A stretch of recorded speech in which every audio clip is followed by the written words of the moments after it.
मेरे प्यारे बच्चों, आप लोगों को मैं बीए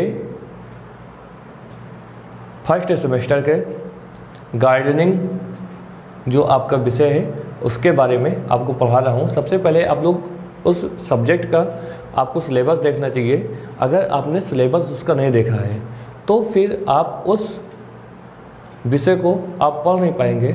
तो आइए हम आपको बताना चाह रहे हैं, जो आपका गार्डनिंग विषय है, सब्जेक्ट है, इसमें 4 पार्टों में इसको डिवाइड किया गया है।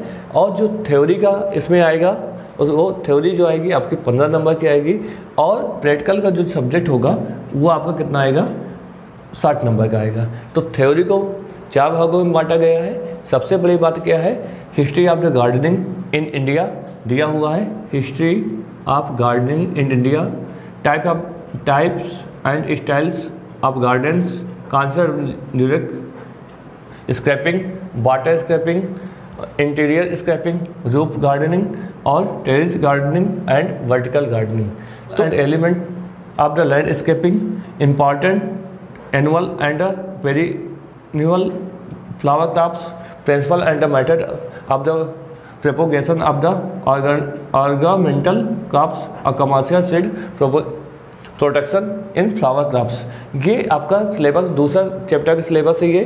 तीसरा अगर इसका देखना चाहे, essential plant nutrition, their deficiency, symptom, tactics और organic and inorganic manure and fertiliser for the floriculture crops. ये आपका तीसरा है। और चौथे में आते हैं, अब आप लोग देख लीजिएगा, ठीक है। हम इस टॉपिक को स्टार्ट करते हैं। सबसे बड़ी बात यह है, हम आपको बताते हैं कि हिस्ट्री आप गार्डन से पहले हम चलते हैं, किसकी बात करते हैं। आपका जो पहला टॉपिक दिया गया है कि history of gardening in India, ये दिया गया है कि मतलब भारत में गार्डनिंग का इतिहास क्या रहा। लेकिन उसके पहले आपको ये जानना चाहिए बच्चों कि गार्डनिंग होती क्या है, परिभाषा क्या है इसकी। अगर जानना चाहें ये अर्थ क्या होता है इसका, सबसे बड़ी बात ये है, हम चलिए आइए हम इसका अर्थ जानना चाहते हैं। इसका अर्थ देखेंगे, इसका अर्थ क्या होता है। आइए बात अगर हम परिभाषा जानें क्या है बागवानी का। बागवानी जो शब्द है ग्रीक भाषा से लिया गया है, जिसका शाब्दिक अर्थ होता है उद्यान की खेती, अर्थात खेती में विभिन्न प्रकार का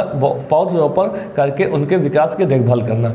ये आपका परिभाषा, और आपसे पूछा जाएगा इसकी परिभाषा क्या है और ये कहाँ से शब्द लिए गए। अगर आपका ऑब्जेक्टिव टाइप का क्वेश्चन आ जाएगा तो ये पूछ लिया जाएगा जो गार्डनिंग होता है, गार्डनिंग किस शब्द से लिया गया है, तो हम बोल देंगे, कह देंगे कि ग्रीक भाषा से लिया गया है। तो आप इसकी स्क्रीनशॉट ले सकते हैं बच्चों, आपको लिखना नहीं पड़ेगा, स्क्रीनशॉट लेकर के आप रख सकते हैं। चलिए ठीक है, आगे हम चलते हैं कि बागवानी ग्रीक भाषा का शब्द है, ये आपका ऑब्जेक्टिव टाइप में आ सकता है। और इसका शाब्दिक, जिसका बागवानी का शाब्दिक अर्थ होता है उद्यान की खेती, अर्थात खेती में विभिन्न प्रकार का पौधरोपण। अर्थात कहने का मतलब यह है जो आप लोग खेती करते हैं बच्चों, हमारी बात सुनिएगा, जो आप लोग खेती करते हैं, खेती का मतलब होता है कि जैसे आप गेहूँ, धान, चावल, चना, ऐसी चीज़ें की आप खेती करते हैं, मक्का आदि की खेती करते हैं। इसी प्रकार से पौधों की भी खेती होती है। पौधों से जो खेती होती है उसके आधार पे आप ये एजम्पशन लगाते हैं, अनुमान लगाते हैं कि इसमें हम कैसे पौधों की खेती करके आर्थिक चीज़ें होती है उसको कैसे कमाते हैं, कैसे क्या करते हैं। ये सारी चीज़ें आपके पेपर में आएगा तो लिख लेंगे तो ज़्यादा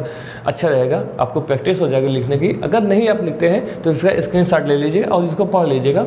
चलिए आपको हम बताते चलते हैं कि जो बागवानी, बागवानी का इतिहास आज से नहीं, अभी आप लोग देखते होंगे बहुत सारे सुंदर सुंदर गार्डन या बगीचे आप अपने आसपास पड़ोस में देखते होंगे। लेकिन बच्चों जो इसका इतिहास रहा है ये हड़प्पा कालीन, अर्थात आपने इतिहास पढ़ के रखा होगा, इतिहास विषय पढ़ के रखा होगा। उस इतिहास काल में जो हड़प्पा कालीन या सिंधु घाटी सभ्यता थी, जो सबसे प्राचीन सभ्यताओं में से एक मानी जाती थी, उस समय का इतिहास बताता है कि हमारे यहाँ पे बागवानी जो थी पहले से ही विकसित थी। कहते हैं कि भारत में इसका इतिहास इतना पुराना है कि हड़प्पाकालीन सभ्यता सिंधु घाटी सभ्यता से लेकर के जो सिंधु घाटी सभ्यता है वो 2500 से 1750 ईस्वी के आसपास की सभ्यता थी। उस समय आपको बागवानी का प्रारूप मिल जाएगा, या आप कह सकते हैं बागवानी की सिचुएशन या स्थित सारी चीज़ें अवेलेबल रहेगी। उस समय सारी चीज़ें ये मिल जाएगी। तो हड़प्पाकालीन में क्या, आपने एक चीज़ और आपको जानना बहुत ज़रूरी है कि हड़प्पा कालीन जैसे दिया है, हड़प्पा के बर्तनों में पेड़ों के डिजाइन से सजाया जाता था। जो हड़प्पा कालीन जो बर्तन होते थे उस समय जो उसके पेड़ हुआ करते थे, ये पेड़ नहीं, उसमें जो बर्तन हुआ करते थे उनको पेड़ों से सजाया जाता था। इससे आपको ये मालूम होता है कि आज नहीं, अभी नहीं, इसका इतिहास लोग प्रकृति के प्रति या बागवानी के प्रति कितने उनका ज्ञान या कह सकते हैं उनका जो अवलोकन रहा है कितना व्यवस्थित तरीके से या व्यवस्थित ढंग से रहा होगा, इस बात का आप अनुमान लगा सकते हैं। देखिए मेरी बात समझिएगा। और उसका क्या है, पेड़ों में, हड़प्पा के बर्तनों में पेड़ों के डिजाइन से सजाया जाता था। हर गाँव में पीपल एवं बरगद की पूजा होती थी। अगला पॉइंट हमने लिख के रखा है कि हर गाँव में पीपल एवं बरगद की पूजा होती थी। आज भी अगर आप देखते होंगे तो इस समय भी पीपल और बरगद की पूजा हो रही होगी। और इस समय अभी तीज का त्यौहार भी निकला है, या जो भी अभी प्रेजेंट टाइम में बरगदाही अमावस्या जिसको बोलते हैं, उत्तर भारत में ये एक त्यौहार मनाया जाता है जिसपे औरतें जाकर के वृक्षों की पूजा करती हैं, पीपल या बरगद की पूजा करती हैं, उसकी परिक्रमा करती हैं। तो आपको ये पता चल रहा है कि बागवानी या बगीचा जो भी चीज़ें हैं कितने हमारे हिंदू संस्कृति के लिए कितनी इम्पॉर्टेंट है। अच्छा चलिए, हिंदू संस्कृति नहीं, ये मुगल काल में, ब्रिटिश काल में हर जगह ये चीज़ें आपको बाग पेड़ पौधे देखने को आपको मिलेंगे। और इसका वर्णन वाल्मीकि कृति जो रामायण है उसमें भी इसका उचित तरीके से इसका वर्णन किया गया है, रामायण में भी। और व्यास द्वारा रचित महाकाव्य भारत जो है उसमें भी इसका वर्णन आपको मिल जाएगा कि बागवानी क्या थी, कैसे थी। और कालिदास कृत कुमार संभव में तो बहुत सारे वृक्षों का नाम लिया गया है, जैसे अशोक का वृक्ष, किसका, अशोक का वृक्ष, कल्प वृक्ष है, श्रेयस फूल है, ब्यूटिया है, कमल है, और लिली का वर्णन आपको कालिदास कृत कुमार संभव जो एक प्रगति के बारे में ये पुस्तक लिखी गई है, उसके बारे में आप लोग देखेंगे तो इसमें आपको इन पेड़ पौधों का वर्णन मिल जाएगा। इसी तरीके से बुद्ध का जो जन्म होता है, गौतम बुद्ध, आप लोगों बहुत सारे लोग जानते होंगे, गौतम बुद्ध इतिहास में आपने पढ़ के रखा होगा, या जिसका भी इतिहास विषय रहा हो तो वो तो बहुत अच्छे से ही जानता होगा कि गौतम बुद्ध के बारे में। उनका जो जन्म होता है अशोक के वृक्ष के नीचे होता है, और जो उनको ज्ञान की प्राप्त होती है पीपल के वृक्ष की प्राप्त होती है। तो आप ये समझ सकते हैं ऋषि मुनि या आज के टाइम में इनका कितना महत्व रहा होगा। शायद आप लोग इसलिए जानते होंगे कि हिंदू धर्म के अनुसार पीपल के वृक्ष को आज भी नहीं काटा जाता है, पवित्र माना जाता है, क्योंकि ये ऐसा माना गया है कि आपको पढ़ने को भी मिल जाएगा, 24 आवर्स लगभग ऑक्सीजन की सप्लाई करता है। और आपने देखा होगा कि इसी वृक्ष के नीचे ऋषि मुनि अपनी तपस्या किया करते थे। चलिए आइए, उसके बाद हम आते हैं, ये तो था प्राचीन भारत के इतिहास में, लेकिन आते हैं मुगल काल में के भी दौरान में बहुत सारे आपको बाग देखने को मिलेंगे। जैसे अकबर ने फतेहपुर सीकरी में फतेहपुर गार्डन का निर्माण करवाया था, मकबरा उद्यान का निर्माण कराया था। और शालीमार जो मकबरा उद्यान है ये फतेहपुर सीकरी में है, और शालीमार बाग जो है ये जम्मू और कश्मीर में उपस्थित है। अच्छा, अकबर के बाद आते हैं जहांगीर ने बहुत सारे बागों का निर्माण करवाया था, जैसे दिलकुशा गार्डन है, और ये कहाँ है, लाहौर में है। शालीमार जम्मू और कश्मीर में, एक शालीमार बाग जो है लाहौर में किसके द्वारा बनवाया गया था, जहांगीर के। अब से क्वेश्चन पूछा जा सकता है कि शालीमार बाग जो लाहौर में स्थित है किसके द्वारा बनवाया गया था, वो बनवाया गया था जहांगीर के द्वारा। ठीक है, ब्रिटिश काल में भी आपका इसके एग्जाम्पल में बागवानी के एग्जाम्पल मिल जाएंगे। आइए, तो रॉयल कृषि बागवानी सोसाइटी गार्डन कलकत्ता में स्थापित किया गया था। इसी तरीके से जूलॉजिकल गार्डन के नाम से आपने सुना होगा, और इसी तरीके से अपने वनस्पति उद्यान एक लखनऊ में भी उपस्थित है जो उत्तर प्रदेश का है। आइए दोस्तों, तो हमने ये चीज़ें आपको इतिहास बताया है, किसका, भारत में बागवानी का इतिहास बताया है। आप लोग इतिहास जान चुके होंगे। चलिए थोड़ा सा और आगे हम चलते हैं, जानिए और अच्छे से इसको पढ़ते रहिए, देखते रहिए, क्योंकि आपका पेपर बहुत नज़दीक है। तो इसको देख लीजिए, 100% इसमें आपको कुछ ना कुछ मिल जाएगा, कुछ नहीं बहुत कुछ मिलेगा। अगर हमारी बात अगर आपको समझ में आ रही हो, अगर आपको कहीं बुक ना मिल रही हो या कुछ भी ना मिला हो, अगर हमारे चैनल के माध्यम से आप तक बात पहुंची हो, तो इस वीडियो को लाइक करिए और सब्सक्राइब करिए, और अपने दोस्तों तक ज़्यादा से ज़्यादा लोगों तक पहुंचाने की कोशिश करिए, कि जिससे आपके साथ में आपके दोस्तों का भी फायदा हो जाए और वो भी अच्छे अंक ला सकें। चलिए आइए, हमने भारत में बागवानी का इतिहास देख लिया, उसके आगे थोड़ा सा और हम आते हैं, देखते हैं। चलिए दोस्तों, आइए बच्चों, हम थोड़ा सा और आगे चलते हैं, इस पे चलते हैं कि आपने भारत में बागवानी का इतिहास पढ़ लिया है। अब हम चलते हैं बागवानी कितने प्रकार की होती है। तो आप जान सकते हैं बागवानी जो होती है वो मुख्यतः 3 प्रकार की होती है। एक होती है साधारण गार्डनिंग या गार्डनिंग बोल सकते हैं, असमान गार्डनिंग बोल सकते हैं या जंगली बागवानी बोल सकते हैं। लेकिन आपको ये मालूम होना चाहिए कि जैसे क्या है कि साधारण गार्डन में क्या होता है, यह औपचारिक उद्यान एक सममित या ज्यामितीय पैटर्न में बिछाया जाता है। अर्थात इसका मतलब कहने का मतलब, मेरा कहने का मतलब ये जो मैंने इसमें पॉइंट लिख के रखा है, इसका मतलब ये हुआ कि जो ये एक व्यवस्थित तरीके, सुव्यवस्थित तरीके से नाप तौल करके एरिया और एकड़ में इस चीज़ की, इस गार्डन की व्यवस्था की जाती है। अर्थात क्या मेरा कहने का मतलब है, इस बगीचे में डिजाइन कठोर होता है क्योंकि सब कुछ क्या होता है सीधे और संकीर्ण तरीके से किया जाता है। मतलब क्या है, इसमें नपा तुला तौल करके सारी चीज़ें, जो पेड़ पौधे जितने भी लगाए जाएंगे वो नपे तुले तरीके से लगाए जाएंगे। ये नहीं कि आपने 1 मीटर में कोई लगाया, उसके बाद फिर आधे मीटर में लगाया, फिर दूसरा अपने 10 मीटर में पेड़ पौधे लगा रहे हैं। अर्थात जो भी इसमें गार्डनिंग की जाएगी एक नपे तुले व्यवस्थित तरीके से की जाएगी, ना कि आप जहाँ तहाँ मनाए, या आपके जो खेत में या बाग में जो होते हैं पेड़ पौधे इधर उधर उगे होते हैं, जहाँ मनाए आपने वहाँ पे पौधों को रोपाई कर दी। लेकिन आपको ऐसे रोपाई नहीं करनी, आपको 1 इंच टेप या मीटर जो भी चीज़ होगी, एक उसका जो पैमाना होगा, उस पैमाने के आधार पे आपको इसमें गार्डनिंग करनी होती है। ठीक है, तो उस गार्डनिंग को साधारण गार्डनिंग या हम बोल सकते हैं ये एकदम व्यवस्थित तरीके से होती है। ठीक है, चलिए आइए संकीर्ण तरीके से, ऐसे बगीचों में सब कुछ सीधे रेखा में नियोजित, ये जो गार्डनिंग होती है साधारण गार्डनिंग होती है, इसमें क्या होता है पौधों को एक सीधी रेखा में व्यवस्थित किया जाता है। और इसमें आपको कितने प्रकार मिल जाएंगे, इसमें 5 प्रकार के आपको मिल जाएंगे गार्डनिंग। एक इस्लामिक गार्डनिंग, आप यहाँ पे Mughal gardening, French gardening, Italian gardening, American gardening, English gardening और फ्रेंच गार्डनिंग आप यहाँ पे देख सकते हैं होती है। एक मुगल गार्डनिंग होती है, एक फ्रेंच गार्डनिंग होती है, एक इटालियन गार्डनिंग होती है, एक अमेरिकन गार्डनिंग होती है। ये जो गार्डनिंग होती है इसमें इस्लामिक गार्डनिंग, आपने इतिहास पढ़ के रखा होगा कि इस्लामिक गार्डनिंग क्या होती है, कैसे क्या होती है, ये सारी चीज़ें चलिए हम आपको बताते चलते हैं। और क्या चलते हैं, ये सारी चीज़ें इनको थोड़ा सा आप देखते जाइएगा। अच्छा, असमान गार्डनिंग क्या होती है? असमान गार्डनिंग का मतलब होती है जो सारी चीज़ें, अब सारी जो बगीचे बाग जो पेड़ पौधे लगाए जाएंगे वो अव्यवस्थित तरीके से लगाए जाएंगे, है ना। तो इसके एग्जांपल, ये ऐसी चीज़ें कहाँ पाई जाती हैं, इसको क्या चीज़ें, इसको बोलते हैं इंग्लिश गार्डनिंग या जापानीज गार्डनिंग या चाइनीज़ गार्डनिंग। जो ये गार्डनिंग होती है इसमें आपको ये सारी चीज़ें क्या है, आपको अव्यवस्थित तरीके से रहती हैं, ये असमान गार्डनिंग में आ जाती हैं। अच्छा, एक आपको यहाँ पे मैंने लिख के नहीं रखा, लेकिन मैंने ऊपर लिख के रखा है, यहाँ पे क्या है, जंगली बागवानी। जंगली बागवानी का मतलब ये होता है कि आपको मालूम होना चाहिए जो जंगलों में बागवानी की जाती है, या जंगली या ऑटोमेटिक जो पौधे उगाते हैं उसी को जंगली गार्डनिंग या बागवानी हम कह सकते हैं। ठीक है, आते हैं चलिए एक, फिर उसके बाद क्या आते हैं, रूफ गार्डनिंग क्या होती है, आपको जानना चाहिए। जो छत में रूफ गार्डनिंग का मतलब होता है, ऐसा आप समझ सकते हैं कि जो आपके जो शहरों में जहाँ पे ज़मीन की कमी होती है, कुछ लोग क्या करते हैं, बहुत सारे लोग क्या करते हैं, अपने जो घरों की छत होती है उस पर गार्डनिंग कर लेते हैं, या उसमें पेड़ पौधे या बगीचे लगा लेते हैं, उगा लेते हैं पौधे खूबसूरत, अपने वहाँ टहलने के लिए किसी भी माध्यम के लिए उपयोग कर लेते हैं। उसमें जो आपकी छतों में, जो आप अपने छतों पे पौधे लगाते हैं उसे कह देते हैं रूफ गार्डनिंग।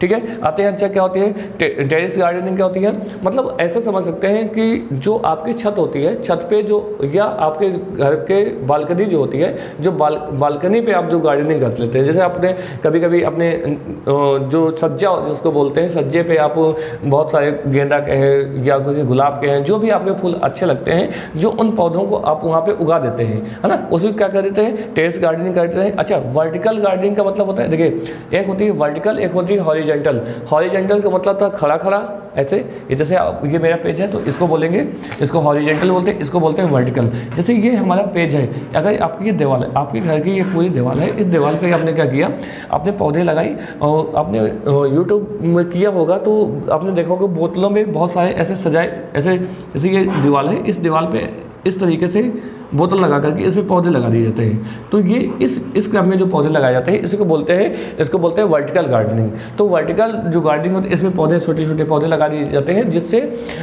इसका उद्देश्य ये होता है कि ये मैक्सिमम टाइम आपके घरों के अंदर लगाई जाती है, या ऐसे पौधे लगाए जाते हैं जहाँ पे सनलाइट नहीं पहुँच पाती है। तो इसमें क्या होता है, जो ऑक्सीजन की कमी होती है, ये पौधे क्या करते हैं, ऑक्सीजन की कमी की पूर्ति कर देते हैं। तो इसलिए मैक्सिमम संभावनाएँ इसी को व्यक्त करते करते हुए वर्टिकल गार्डनिंग की जाती है। चलिए, आपको हमने क्या बताया, बागवानी के प्रकार बताया, साधारण गार्डनिंग क्या होती है, असामान्य गार्डनिंग क्या होती है, जंगली बागवानी क्या होती है, साधारण मतलब आपको ये सारी चीज़ें बता दी गई है। उसके बाद हमने बताया रोप गार्डनिंग क्या होती है, टेरेस गार्डनिंग क्या होती है और वर्टिकल गार्डनिंग होती है। चलिए, इसके बाद हम चलते हैं थोड़ा सा और आगे चलते हैं। आपका सिलेबस इस पूरे वीडियो में देखिए बच्चों, हम इस पूरे वीडियो में आपका जितना सिलेबस है, आपके जो पेपर में इंपॉर्टेंट चीज़ें हैं, वो सारी चीज़ें एक वीडियो के माध्यम से 30 मिनट या आधा घंटा जो भी वीडियो बनेगा, उस वीडियो के माध्यम से हम इसको आपको बताते चलेंगे। इसमें पूरी जितनी भी चीज़ें आपके सिलेबस में दी है उसको पूरे समेटने, एक बार में समेटने की इसको कोशिश करेंगे, जिससे आप लोग का पेपर के टाइम में आपको संपूर्ण सिलेबस आपको एक जगह मिल जाए और आपको उस सब्जेक्ट के बारे में एक ब्रीफ या थोड़ी बहुत आपको समझ डेवलप हो जाए। चलिए आइए बच्चों, थोड़ा सा और आगे हम चलते हैं इसके बारे में। आइए बच्चों, हम थोड़ा सा और आगे चलते हैं, इस सब्जेक्ट के बारे में थोड़ा सा आपको जानकारी और देते हैं। क्या कहते हैं, दूसरा अगला थोड़ा टॉपिक हम उठाते हैं, क्या है लैंडस्केपिंग। लैंडस्केपिंग क्या होता है, लैंडस्केपिंग का मतलब होता है कि जहाँ आपकी कोई ना कोई आपको भूमि दिखती होगी। जब आप भूमि देखते हैं तो वहाँ पे हो सकता है वो बंजर भूमि रही होगी या उपजाऊ भूमि रही होगी, या जो बंजर भूमि होती है तो उसको उपजाऊ बनाने के लिए तो हम कुछ ना कुछ प्रयोग करते हैं। प्रयोग कर क्या करते हैं, जैसे उसकी आकर बदल देते हैं। वहाँ पे जो अम्लीय मिट्टी होती है, क्षारीय मिट्टी होती है, तो उसको ऊसा वाली जो मिट्टी होती है उसको हम क्या करते हैं, उसको सुधारने का काम करते हैं। जब सुधारते हैं तो उसमें अम्लीय या क्षारीय पोषक तत्वों को मिलाने का काम करते हैं। तो जो मिट्टी में सुधार किया जाता है, आपको मेरा कहने का मतलब, आप लोग गांव से या शहर से जुड़े होंगे तो कहीं ना कहीं आप लोगों ने पढ़ के रखा होगा या सुन के रखा होगा कि क्या होता है कि जो मिट्टी होती है वो मिट्टी को हम उपजाऊ बनाने के लिए उसमें खाद है, पास है या गोबर की खाद है या कंपोस्ट खाद है, जो उसको सुधारने के लिए, बनाने के लिए कुछ ना कुछ उसमें प्रयोग करते हैं। तो जो प्रयोग किया जाता है तो वही चीज़ है लैंडस्केपिंग। क्या होती है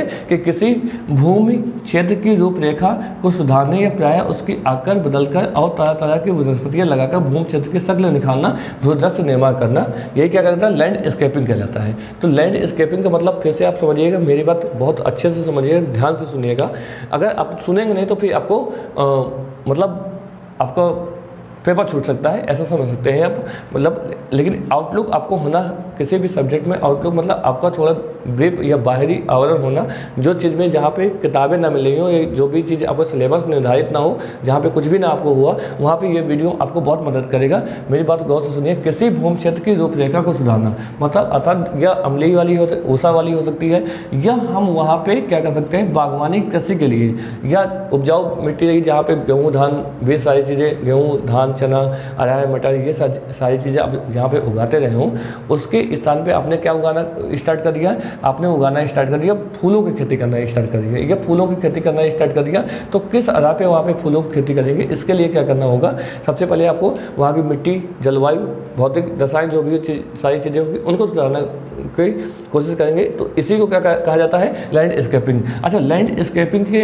अब अच्छा देखिए मेरी बात समझिएगा, अगर आपने कहीं की मिट्टी को सुधारा होगा या उपजाऊ मिट्टी बनाई होगी तो उसके लिए कुछ ना कुछ आवश्यक तत्व रहे होंगे। जो आवश्यक तत्व होते हैं वो आवश्यक तत्व क्या काम करते हैं, उसमें आवश्यक तत्वों में क्या क्या हो सकते हैं आपको पता होना चाहिए। सबसे बड़ी बात यह है जलवायु, वहाँ की जलवायु कैसी। अगर आप वहाँ पे बगीचा लगाना चाहते हैं या फूल पौधे लगाना चाहते हैं तो आपके वहाँ पे आपने लगाना, देखिए मेरी बात समझिए, अब जो कोई वनस्पति है जो ठंडे प्रदेशों की है, आप ला करके गर्म प्रदेशों में लगाना स्टार्ट कर देंगे तो क्या वो सही होगी, ये बताइए हमको, क्या वो सही होगी। लेकिन अगर आपने कुछ पौधे ऐसे होते हैं जो गर्मियों के मौसम में उगाए जाते हैं, ऐसे जैसे धान का पौधा है, आपने एग्जांपल के तौर पे लेते हैं, धान का जो पौधा होता है ये गर्मियों के या बरसात के मौसम में उगाया जाता है। अब उसको आप ठंडियों के मौसम में लगाएंगे तो उगाएंगे तो क्या ये उगेगा, नहीं उगेगा। और जैसे गेहूँ का पौधा है, ठंडियों के मौसम में उगाया जाता है, बोया जाता है, बुआई गेहूँ के फसल की बुआई की जाती है, और उसको आप गर्मियों के मौसम में बोएंगे तो कभी नहीं उगेगा। तो इसी तरीके से क्या होती है, जलवायु भी होती है। अगर कोई भी पौधा है, कोई गार्डनिंग वाला पौधा, अगर सबसे बड़ी बात होती है उसकी जलवायु, फिर दूसरी बात आती है उसकी मृदा। मृदा कैसी है कि उस पौधे के लिए उपयुक्त मृदा अवेलेबल है कि नहीं अवेलेबल है। अगर मृदा नहीं अवेलेबल है तो आपका कोई भी काम नहीं हो पाएगा। अच्छा, आते हैं आर्द्रता, ह्यूमिडिटी इसको इंग्लिश में बोलते हैं, और नमी इसकी कितनी है। अच्छा, उसके बाद क्या आते हैं वहाँ के रासायनिक तत्व। अगर कोई भी मृदा है तो उसमें कौन कौन से रासायनिक तत्व अवेलेबल हैं। अगर उसमें अवेलेबल नहीं है तो उनको बाहर से ला करके उनमें अवेलेबल कराया जाता है, या उनमें क्या की जाती है, उनमें पूर्ति की जाती है। किसकी पूर्ति, जैसे सोडियम, मैग्नीशियम है, कैल्शियम है, आयरन है, ये सारी पोषक तत्वों की उनकी पूर्ति की जाती है। अच्छा, ये आप इनको रासायनिक तत्वों को थोड़ा बहुत याद कर लीजिएगा। और किसी भी मिट्टी में पोषक तत्वों की जो मात्रा होती है, लगभग 17 प्रकार के पोषक तत्व पाए जाते हैं। इन्हीं पोषक तत्वों के इर्द गिर्द सारी चीज़ें घूमती हैं। अगर इन्हीं पोषक तत्वों में किसी चीज़ की कमी हो जाती है तो वो पौधा मुरझा सकता है, लकवाग्रस्त हो सकता है, किसी भी प्रकार का उसमें रोग हो सकता है। अच्छा, आइए क्या है important annual and perennial flower crop क्या होते हैं। अच्छा, मतलब मेरा कहने का मतलब ये है, जो इसमें नेक्स्ट हेडिंग क्या दी गई है, इसमें ये नेक्स्ट हेडिंग दी गई है कि जो एकवार्षिक पौधे होते हैं और जो बहुवार्षिक पौधे होते हैं, इनमें फ़ायदा क्या है और इनका नुकसान क्या है। अच्छा, आपको फ़ायदा ही देखना क्या है, इंपॉर्टेंस इनका क्या है, इंपॉर्टेंस दिया, नुकसान के बारे में नहीं दिया गया सिलेबस में। इंपॉर्टेंस क्या है, अच्छा पहले तो आप ये जानिए कि एकवार्षिक पौधे क्या होते हैं और बहुवार्षिक पौधे क्या होते हैं। एकवार्षिक पौधे का मतलब वो पौधे होते हैं जो हर साल बोए जाते हैं और उनकी फसल बोने के बाद उनकी कटाई कर लीजिए। जैसे गेहूँ है, एक अपने ठंडियों के मौसम में बोया और गर्मी जैसे आते अक्टूबर नवंबर में आपने बोया, उसके बाद क्या किया और अपने मार्च अप्रैल में इसकी कटाई कर लेते हैं। तो ये एक इसकी लिमिट होती है, एक टाइम में आपकी फसल एक साल में एक बार बोई जाती है। लेकिन जैसे आप गन्ना की फसल है या किसी अन्य की फसल जब होती है तो आप उसको एक साल नहीं, उसके कई साल तक आप लगा के रखते हैं, है ना। तो ये जब गन्ना की फसल होती है कई साल तक लगा के रखते हैं। इसी तरीके से क्या होता है, कुछ पौधे भी होते हैं जो एकवार्षिक पौधे होते हैं, जैसे कहते हैं एस्टर, विंका, जीनिया, टमाटर, मिर्च, बैगन, तुलसी, गेंदा, ये सभी कैसे हैं, एकवार्षिक पौधे हैं। और जो पौधे होते हैं जो बहुवार्षिक, मतलब एक बार आप बोलिए 3-4 साल तक फुर्सत हो गई, उनको जरूरत नहीं पड़ी आपको, तो उनको क्या कह दिया जाता है, बहुवार्षिक पौधे। बहुवार्षिक पौधे में ट्यूलिप है, गुलदाउदी है, लिली है, दिलिली है, चाय है, टिंचर है, सालवा है, ये सारे कैसे पौधे हैं, बहुवार्षिक पौधे। अच्छा, ये बताइए, हम हमारी बात समझिए, एकवार्षिक पौधे क्यों लगाए जाते हैं और बहुवार्षिक पौधे क्यों लगाए जाते हैं। एकवार्षिक पौधे लगाने का तात्पर्य बेटा ये है कि सबसे बड़ी बात ये होती है, हमारी बात समझिए, इनकी जो जलवायु आर्द्रता जो भी चीज़ें होती हैं वो एक वर्ष के लिए ही या कुछ समय के लिए ही अनुकूल होती हैं। अगर ये सारे समय ये ठंडी बरसात ज़्यादा सह लिया गया होता तो जो कभी कभी आपने सुन के रखा कि गेहूं की फसल नष्ट हो गई तो हम उसको ठंडियों की जगह गर्मियों के मौसम में उगा लिए होते हैं। तो ये हमको ये टमाटर की फसल आई कुछ सीजन में आती है, उसके बाद कोल्ड स्टोर में रख लिया। इनकी जो क्षमता होती है लाइफ लॉन्ग, इनकी यह जीवन काल जो होता है इसका क्या हो सकता है, एक लिमिट टाइम होता है। ये क्या जलवायु पर डिपेंड करता है कि उनकी जीवन काल कितना होता है। तो एकवार्षिक पौधे का मतलब आपको समझ में आ गया होगा कि एकवार्षिक पौधे क्या होते हैं और इनका उपयोग हम क्यों, अब कब, कैसे क्या करते हैं। अच्छा, बहुवार्षिक भी पौधे आपको समझ में आ गया होगा, जैसे चाय है, चाय का बागवानी पौधा है, एक है, चाय को आपने उगा दिया तो उगाने के बाद उसकी जो पत्तियां होती हैं वो 3-4 साल तक लगातार उसकी तोड़ते रहते हैं, उससे उगाते रहते हैं। जब 3-4 साल हो जाता है, जब पौधे की पत्तियां निकलना बंद हो जाती हैं, तब उसके बाद हम दूसरा पौधा, उसको चाय का पौधा लगाते हैं। तो इसी तरीके से इंपॉर्टेंट आप समझ रहे होंगे कि बार बार लगाने की जगह पे जब जिन चीज़ों का एक बार लगा दिया जाता है उसमें आर्थिक जो फायदा होता है वो नहीं, फ़ायदा अच्छा हो जाता है। जैसे आपने चाय का पौधा एक बार लगाया, हर साल अगर बोना होता तो उसकी बार बार कटाई, मड़ाई, पिटाई सारी चीज़ें करनी होती और उसमें फसल को उत्पादन प्रभावित होता है। अच्छा, तो बार बार चीज़ों से लगाने से बचने के लिए बहुवार्षिक पौधे लगाए जाते हैं, जहाँ पे लेकिन वो जलवायु के अकॉर्डिंग वो सारे पौधे लगाए जाते हैं। ये नहीं कि अब चाय की जो खेती होती है असम पश्चिम बंगाल के साइड में होती है, वहाँ पहाड़ी एरिया में होती है, अभी उसको उठा करके आप जम्मू कश्मीर में लगा दीजिए या मतलब क्या कहते हैं आप उत्तर प्रदेश में लगा दीजिए या मध्य प्रदेश में लगा दीजिए, तो वहाँ पे ये पौधा अपनी ग्रोथ नहीं करेगा। तो इसलिए क्या कहते हैं, तो ये सारी चीज़ें क्या होती है, इनको बचाने के लिए, मतलब इन जलवायु भी इनके सबसे बड़ा फैक्टर होता है कि किन पौधों को कहाँ पे लगाया जाएगा। अच्छा, तो आपको एकवार्षिक पौधा और बहुवार्षिक पौधा आपको समझ में आ गया होगा। अब अच्छा, इंपॉर्टेंट आपको भी समझ में आ गया होगा क्या इनका उपयोग कैसे नहीं। अच्छा, अब क्या आते हैं, अब क्या फूलों की फसलों में वाणिज्यिक बीज उत्पादन। अच्छा, क्या है जो फूल, अच्छा देखिए हमारी बात समझिए, अगर आपने फूल किसी गार्डन में फूल लगे होंगे तो वो फूल कैसे फूल बन गए हैं, उसके पहले बीज हुए होंगे, है ना। अच्छा, बीज हुए होंगे तो बीजों का उत्पादन मतलब व्यावसायिक उत्पादन। यहाँ पे वाणिज्यिक का मतलब अब भूल मत जाइएगा, वाणिज्यिक का मतलब होता है व्यावसायिक उत्पादन कैसे किया जाता है, कहाँ पे व्यावसायिक मतलब इनको बेचने के लिए आप बाजार में किस तरीके से बेचेंगे जिससे आपको आर्थिक फायदा हो सके।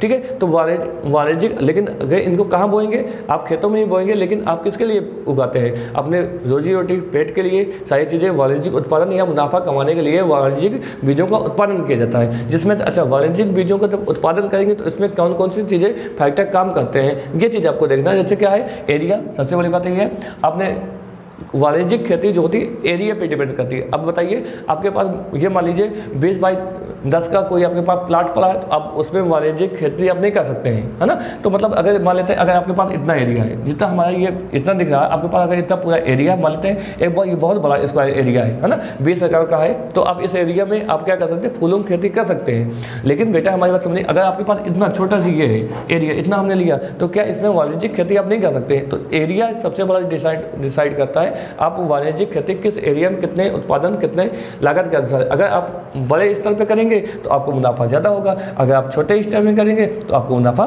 कम होगा। अच्छा ठीक है, अब उसके बाद क्या आते हैं, अब अगर आपने पौधा लगा दिया तो अब उसका दूरी मतलब उसकी माप कितनी डिस्टेंस कितनी होनी चाहिए आपने लगाया। मान लेते हैं आपने यहाँ पे पौधा लगाया, एक यहाँ पे लगाया, अब पास लगा देंगे तो हो सकता है जो पौधा आपने लगा के रखा हो उसका उत्पादन ना हो सकता है इसका पौधे का उत्पादन करने के आप इतनी दूरी पे आपको दूरी चाहिए, ये 1 मीटर या 2 मीटर की दूरी हो सकती है। अच्छा दूरी भी डिपेंड करती है। उसके बाद क्या होती है, जलवायु सबसे बड़ी बात होती है। जलवायु सबसे बड़ी जो भूमिका अदा करती है जलवायु की होती है। अब ठंडी प्रदेश या ऊंचे प्रदेश, चाय का पौधा है आप समतल जमीन पर लगा देंगे तो कभी नहीं ग्रोथ करेगा, लेकिन उसके जलवायु आर्द्रता सारी चीज़ें उस पर डिपेंड करती है। तो यह पौधा गेहूँ का पौधा है आपने लगाया, ठीक है, गेहूँ का जब पौधा आपने लगाया कहाँ पे लगाया, आपने समतल मैदान में लगाया, लेकिन ठंडी की जगह पे आपने गर्मी के मौसम लगाया तो कभी नहीं ग्रोथ करेगा। तो इसलिए कहते हैं जलवायु जरूर आपके सबसे बड़ा इफेक्ट डालती है। अच्छा उसके बाद क्या होती है, उर्वरक आते हैं। उर्वरक आप किस प्रकार के उर्वरक उपयोग करते हैं, उसमें जैविक करते हैं या रासायनिक करते हैं। जैविक होते हैं तो जैविक मतलब जैसे कंपोस्ट खाद है, केंचुए खाद है, या आप मतलब नीम की पत्तियों का उपयोग करके कीटनाशकों का उपयोग करने के लिए आप उपयोग कर सकते हैं। अच्छा रासायनिक खादों में जैसे आपको क्या हो सकता है, आपका NPK हो सकता है, और क्या कहते हैं कार्बन मैग्नीशियम, ये सारी चीज़ें, यूरिया DAP सारी चीज़ें आप लोग जानते हो कि नाम के सुन के रखा होगा कि वो जो रासायनिक खाद होती है इनका उपयोग करते हैं। और पेस्टिसाइड मतलब बीजों मतलब इनकी रोकथाम मतलब कीड़ों की रोकथाम के लिए आप बहुत सारे रासायनिक पदार्थों का उपयोग करते हैं। अच्छा उसके बाद कहिए, अच्छा तो ये पौधे ये वाणिज्यिक फसल हमने पहले ही बता दिया किस लिए उपयोग किया जाता है, आर्थिक लाभ के लिए। अच्छा लेकिन एक चीज़ और होनी चाहिए, जहाँ पे आप आर्थिक पौधे वाणिज्यिक फसल बीज का उत्पादन करें वहाँ पे सबसे बड़ी बात है सिंचाई का साधन जरूर होना चाहिए। अब पता चला कि आपने कोई पौधा आपने बो दिया लगा दिया, अब बताइए खेती आपके पौधे आपने बोया, पानी के साधन उपलब्ध नहीं है, तो पानी जब साधन उपलब्ध नहीं होगा तब उस कंडीशन में क्या होगा, आपके पौधे की जरूरत है आज पानी की, आप दे रहे हैं 10 दिन बाद, तो आपकी जो फसल होगी वो नष्ट होने लगेगी, बेकार होने लगेगी। अच्छा इतनी बात आपको समझ में आ रही होगी। अच्छा चलिए ठीक है, अगर आप इतनी बात समझ में आ गई होगी कि फूलों की फसलों की व्यावसायिक बीज का उत्पादन किस लिए किया जाता है और उसमें कौन कौन से फैक्टर काम करते हैं, ये सारी चीज़ें आपको समझ में आ गई होगी। अब आगे आते हैं। अच्छा अगर पोषक तत्व है मतलब क्या है, अगर पौधे जहाँ पे मिट्टी है, किस प्रकार की मिट्टी है, उसमें किस प्रकार के पोषक तत्वों की आवश्यकता होती है, ये सूक्ष्म पोषक तत्व होते हैं। और कुल मिला के जो मिट्टी के सूक्ष्म पोषक तत्वों की या पौधों को पोषक तत्वों की जरूरत होती है वो 17 प्रकार के पोषक तत्व पाए जाते हैं। जैसे CHO का मतलब होता है carbon, hydrogen, oxygen, NPK, nitrogen, potash, ये होती है कैल्शियम, मैग्नीशियम, सल्फर, निकल, आयरन, ये पोषक तत्व होते हैं। ये सारे पोषक तत्वों का हम लोग उपयोग करते हैं। अच्छा आगे आते हैं। अब क्या है, अच्छा रोग इसमें क्या क्या होते हैं। अब पौधों को अगर आपने पौधा बोया, बगीचा लगाया, सब कुछ लगाया, वाणिज्यिक फसल लगाई है आपने, तो अब इसकी कीड़े तो कहीं ना कहीं कीड़े लगेंगे, जैसे गेहूँ या आलू या टमाटर या मटर में लगते हैं। इसी तरीके से फूलों में भी क्या होते हैं आपके वो लगते हैं, क्या लगते हैं आपके फूलों में भी कीड़े लगते हैं। क्या पत्ती का मुड़ना, ये एक रोग हो सकता है। फूलों का नष्ट होना ये हो सकता है। कली का नष्ट हो जाना, अब फूलों का झड़ना, ये सारे रोग क्या हो सकते हैं, ये बगीचे में रोग हो सकते हैं। अच्छा अब क्या करेंगे, अगर रोग हुए तो अब उनकी रोकथाम भी करनी होगी। तो रोकथाम हम लोग कैसे करेंगे, सबसे बड़ी बात यह है आपको टेम्परेचर मेंटेन करना होगा, पेस्टिसाइड का उपयोग करना होगा। आप जैविक और रासायनिक चीज़ों का उपयोग दोनों तरीके से कर सकते हैं। अब लेकिन ये चीज़ है, फूल नाजुक होते हैं या अंतर्राष्ट्रीय बाजार में हम इनको मार्केट में बेचना चाहते हैं, सारी चीज़ें करना चाहते हैं, तो आप जैविक खेती का कृषि का उपयोग ज़्यादा कर सकते, पेस्टिसाइड का उपयोग कर सकते हैं, जैविक ना कि रासायनिक। जैविक का करेंगे तो आपके लिए बेहतर होगा। ठीक है, अच्छा आइए, इतनी बात आपको समझ में आ गई होगी। तो अब गार्डनिंग का महत्व क्या है या फूलों की महत्व क्या है, तो हम देखें। सबसे बड़ी बात यह है फूलों का महत्व क्या हो सकता है। सबसे बड़ी बात यह है कि आपको क्या करना है, सबसे बड़ी बात है आर्थिक लाभ के लिए, रोजी रोटी कमाने के लिए। ये सारी चीज़ें आप अपने मन से इसको थोड़ा ध्यान दीजिएगा। हमारा वीडियो थोड़ा ज़्यादा लंबा होता चला जा रहा है, और आप ध्यान दीजिएगा आर्थिक महत्व। आप समझ सकते हैं फूलों की खेती किस लिए करें। करते हैं। जैसे हमारी बात समझिएगा, माला बनाने के लिए, मंदिरों में चढ़ाने के लिए, या शव में चढ़ाने के लिए, या गजरा बनाने के लिए, या शादी विवाह में जो बहुत सारी चीज़ें होती हैं वहाँ पे आप इनका उपयोग करते हैं। तो आपने ये सारी चीज़ें इनका उपयोग देख लिया और वो कर लिया। दोस्तों हम अब अपने क्लास का यहीं पे रोकते हैं। अगर हमारे वीडियो अच्छा लग रहा है तो इस चैनल को लाइक करिए, सब्सक्राइब करिए, जिससे आपको नेक्स्ट क्लास के या आपको जो भी सब्जेक्ट आपको नहीं मिलते हैं आप इसमें वीडियो पे कमेंट कर सकते हैं। कमेंट करके आप हमको बता दीजिए, उस सब्जेक्ट पे आपको वीडियो बना दिए जाएंगे और वीडियो बना करके आपको आपके पास तक पहुंचा दिया जाएगा। और हमारी शुभकामनाएं आप पेपर में अच्छे से अच्छा नंबर लेके आएँ। और दोस्तों इस चैनल को लाइक करना और सब्सक्राइब करना और अपने दोस्तों तक पहुँचाना, शेयर करना मत भूलिएगा। जय हिंद, जय भारत।